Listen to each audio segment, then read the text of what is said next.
Las opiniones vertidas en el siguiente programa son responsabilidad exclusivamente de los conductores e invitados y no representan, necesariamente, la opinión de quienes forman parte de TV UGED. Sin embargo, han sido incluidos en la programación como fomento a la libertad de expresión.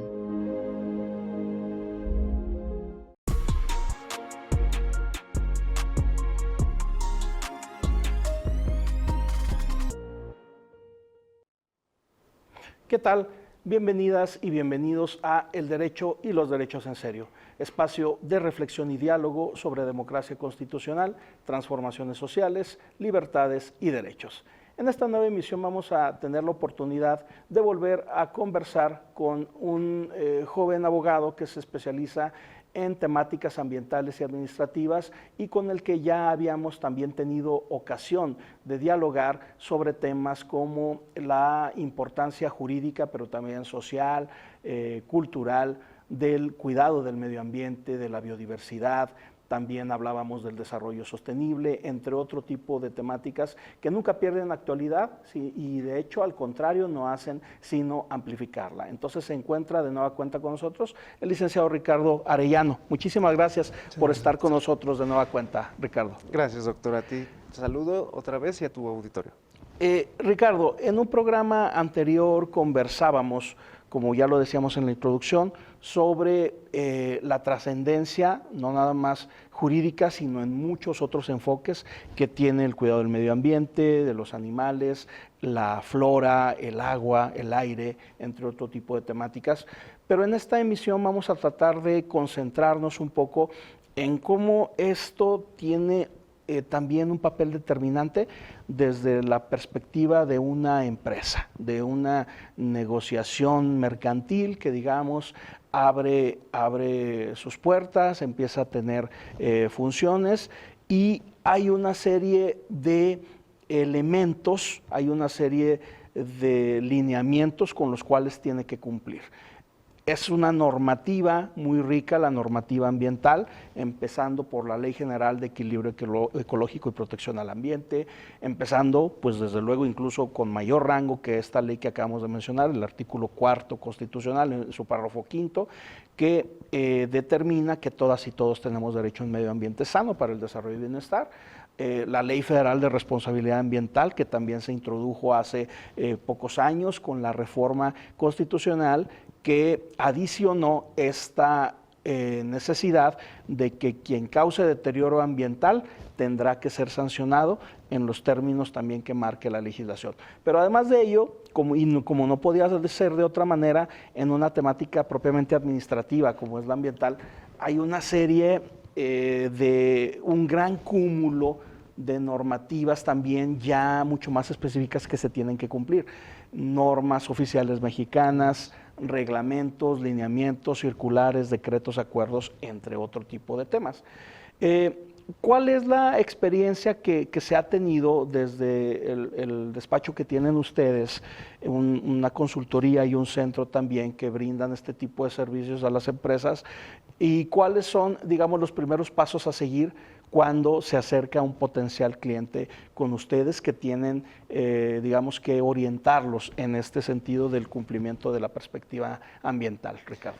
Bueno, primeramente, el cliente que se acerca, hay que hacer primero un estudio, una radiografía, digamos, de cuál es su problema, qué tipo de servicio requiere, si, por ejemplo, qué tipo de comercio, qué tipo de actividad económica realiza, y ya una vez escaneado eso, vemos su problemática, si es meramente administrativa, si es de querer ser o conseguir permisos o registros ante autoridades como la Semarnat, en donde pueda ser considerada una empresa socialmente responsable, en fin, se escanea todo eso, se hace una serie de preguntas al cliente para saber precisamente cuál es su necesidad, ¿sí? Hay clientes, por ejemplo, que dicen, ¿sabes qué?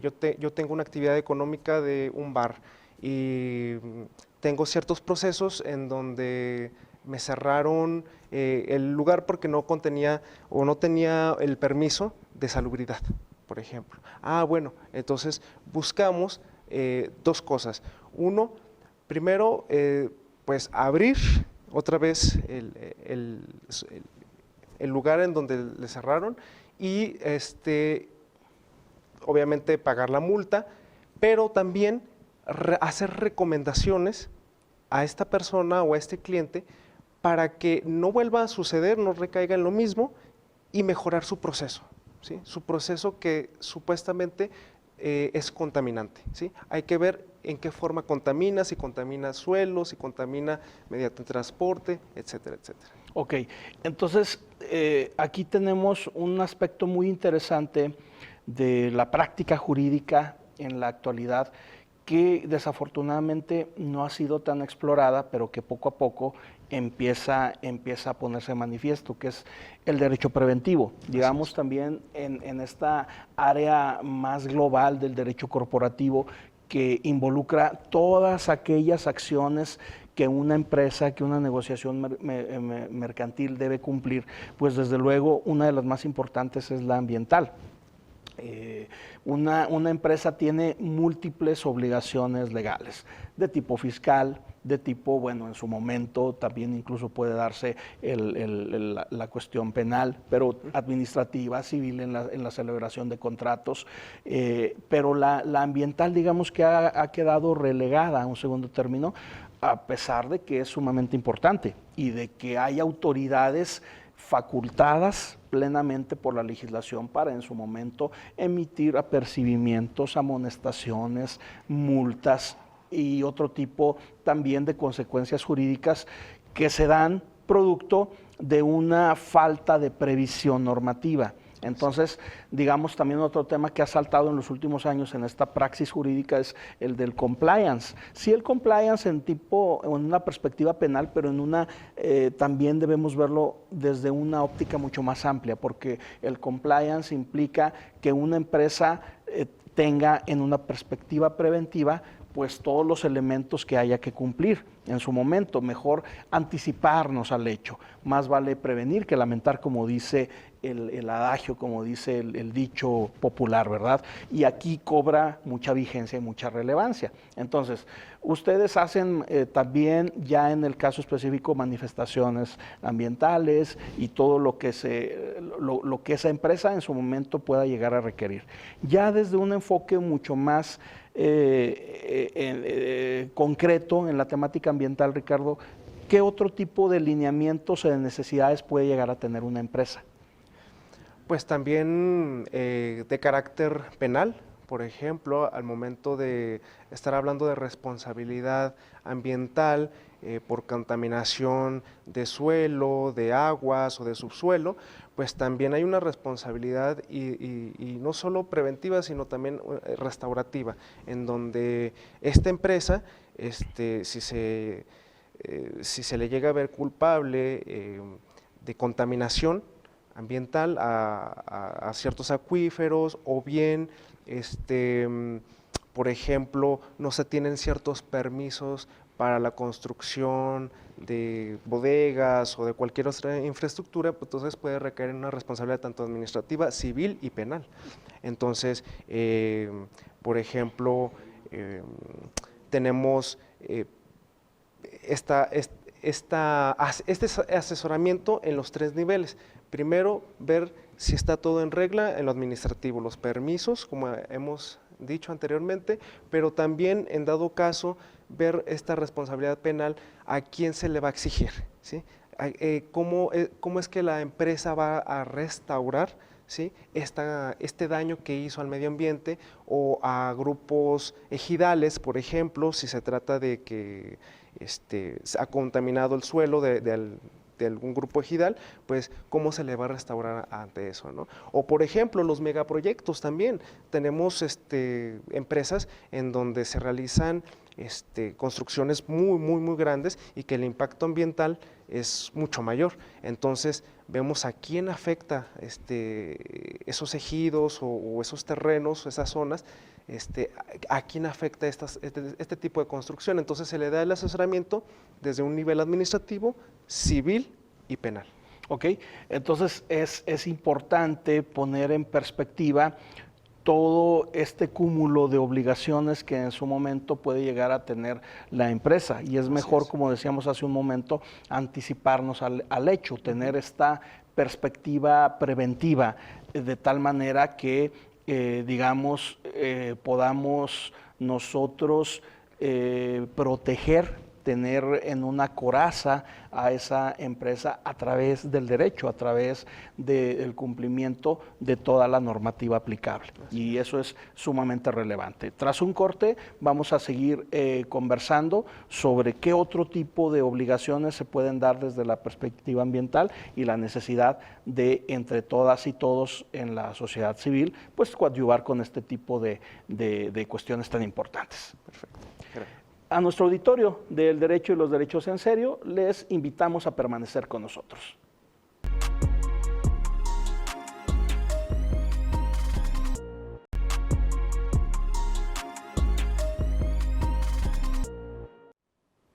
Gracias por permanecer en el Derecho y los Derechos en Serio. Estamos conversando con el licenciado Ricardo Arellano, especialista en cuestiones ambientales y administrativas, sobre la importancia de que las empresas cumplan adecuadamente con sus obligaciones en la materia ambiental. Ricardo, antes del corte conversábamos pues de la trascendencia que se tiene para las empresas de poder llevar un adecuado cumplimiento normativo.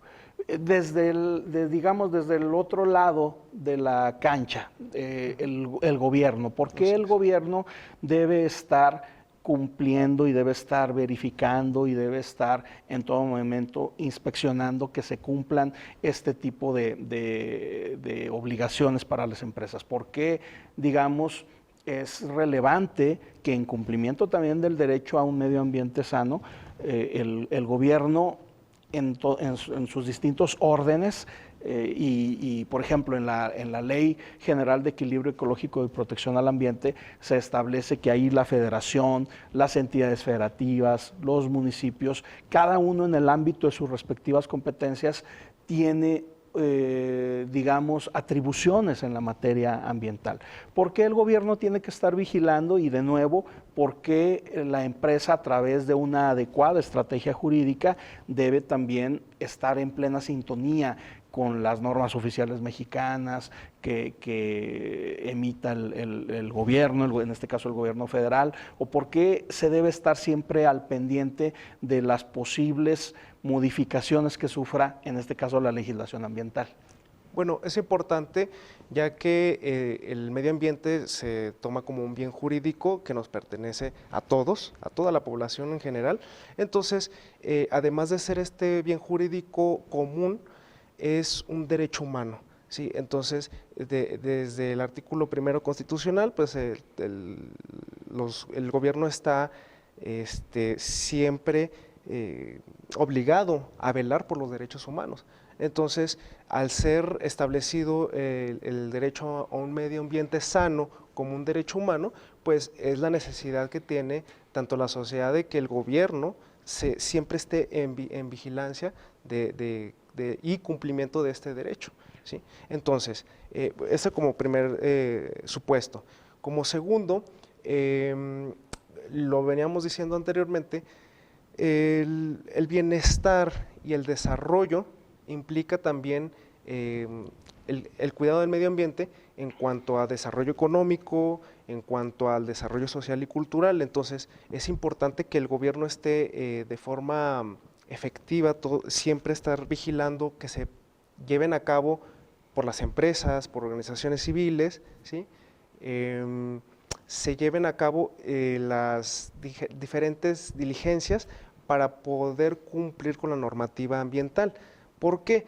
Porque si no, contaminamos y esa contaminación perjudica y va contra el artículo 4 constitucional, es decir, no solo afecta al medio ambiente, que es el bien jurídico común, sino que también afecta a la salud y también afecta al bienestar Y no solo bienestar humano, sino el bienestar de los animales o de la vegetación. Entonces, si nosotros tomamos, si parte de este desarrollo sostenible que decíamos anteriormente, es por el buen manejo pues de los materiales orgánicos, ¿sí? Es importante que sean resguardados y preservados estos materiales orgánicos. ¿Sí? Ok, entonces, el gobierno, en cumplimiento de sus atribuciones en las distintas esferas, órdenes de gobierno, lleva a cabo una serie de procedimientos para vigilar que las empresas y, bueno, en su momento también las personas físicas, por ejemplo, con actividad empresarial, que estén ceñidas a esa legislación ambiental. Ahora, como bien sabemos, todo acto de autoridad debe estar fundado y motivado. Así es. Todo acto de autoridad debe ceñirse, constreñirse a las normas del debido proceso, que también es otro derecho humano, las denominadas formalidades esenciales del procedimiento, el derecho a un recurso judicial efectivo. Entonces, parte también de esta estrategia jurídica de una abogada o de un abogado que tiene a su cargo este tipo de servicios para las empresas es vigilar que todas esas actuaciones administrativas se sometan al principio de legalidad, al principio también, por ejemplo, de facultades expresas, que en materia administrativa es imperativo y es de primer orden. Las autoridades no solamente pueden llevar a cabo aquello que expresamente les marque la legislación para llevarlo a cabo. Y no es nada más hacerlo por hacerlo, sino que el debido proceso establece una serie de lineamientos a partir de los cuales se deben desahogar desde las notificaciones, desde las inspecciones, desde absolutamente todo lo que tenga que ver. Entonces, es muy importante que las y los abogados en ese sentido tengan como cabecera siempre este derecho al debido proceso. ¿Qué tipo de elementos en ese sentido, Ricardo, es importante también que se observen al momento en que un acto de autoridad pretenda conculcar o vulnerar la esfera jurídica de una empresa? ¿Qué se tiene que vigilar en aras de que no se viole esa esfera jurídica particular? Bueno, se tiene que verificar precisamente que todo el procedimiento administrativo que realizan las autoridades competentes en materia ambiental, pues sean como expresamente lo dice la ley. En este caso, por ejemplo, muy concretamente, hablamos de inspecciones, por ejemplo, de la Semarnat, en donde llegan a tu lugar donde se encuentra tu empresa, y se plantan y no es, como dijiste, doctor, no es como que, a ver, inspecciono cuáles son tus procesos, qué tipo de actividad realizas y si tiene alguna violación en cuanto a si hay contaminación o hay, digamos, fauna o flora que sea vulnerada, ¿no? Sino que también estos procedimientos deben ser legales, es decir, desde la formalización de la inspección. Es decir, nos llega la Semarnat, llegan los inspectores, deben reconocerse como inspectores, ¿sí?, de la Semarnat y llenar sus formularios y determinarle y darle a saber, ¿sí?, a la persona, es decir, en este caso al empresario, en qué ha concurrido para que la Semarnat pueda, en este caso, hacer un acto de autoridad que pueda vulnerar sus derechos, ¿sí? Porque si no se le da el conocimiento al empresario de qué está fallando sus procesos, cuál es la razón de la cual le pueden multar, de la cual lo pueden cerrar, ¿sí? Entonces no hay la posibilidad de que él se pueda defender, porque no sé por qué me cerraron o no sé por qué me multaron. Claro, ¿sí? Y en su momento, pues, invocar aquellos recursos administrativos que sean aplicables al caso, en su momento promover incluso un juicio de nulidad ante el Tribunal Federal de Justicia Administrativa o el Tribunal Local especializado también en la materia administrativa, dependiendo de cuál es la autoridad emisora, y en su momento, pues desde luego llegar también al instrumento de justicia constitucional por excelencia que tenemos en México, que es el juicio de amparo. Bueno, Ricardo, se nos está agotando el tiempo, pero antes de ello, algún comentario final, invitar a aquellas personas que acudan al centro en donde ustedes están asociados, en donde están ubicados también, por si alguien desea acudir con ustedes. Sí, claro que sí. Mire, CEGOE es el Centro de Gestión para el Ordenamiento Ecológico, así nos denominamos. Estamos en atención a cualquier persona que quiera asesoramiento tanto jurídico como también administrativo, y por supuesto damos servicios desde ayudar a las empresas con sus manifestaciones de impacto ambiental, asesoramiento en sus procesos para reducir la contaminación, defensa legal en sus derechos administrativos, civiles y hasta penales, por supuesto. Y entonces nosotros nos encontramos ubicados en Privada Reforma 104, de la colonia Porfirio Díaz. Entonces, ¿algún número telefónico? Claro que sí, el número telefónico sería el 618-294-4881. Bueno, sí. Perfecto, pues entonces queda abierta la invitación, pues sí, desde luego para las empresas, pero pues en general, como lo decíamos en un programa pasado, para que todas y todos en algún momento, esperemos más pronto que tarde, podamos tener esta concientización y una cultura ambiental mucho más amplia, porque todas y todos, desde luego, saldríamos beneficiados. Así es. Muchísimas gracias por haber estado con nosotros, Ricardo. Muchísimas gracias a ti, doctor. A nuestro auditorio del Derecho y los Derechos en Serio, como siempre, les agradecemos el favor de su atención y les invitamos a estar con nosotros en una próxima emisión.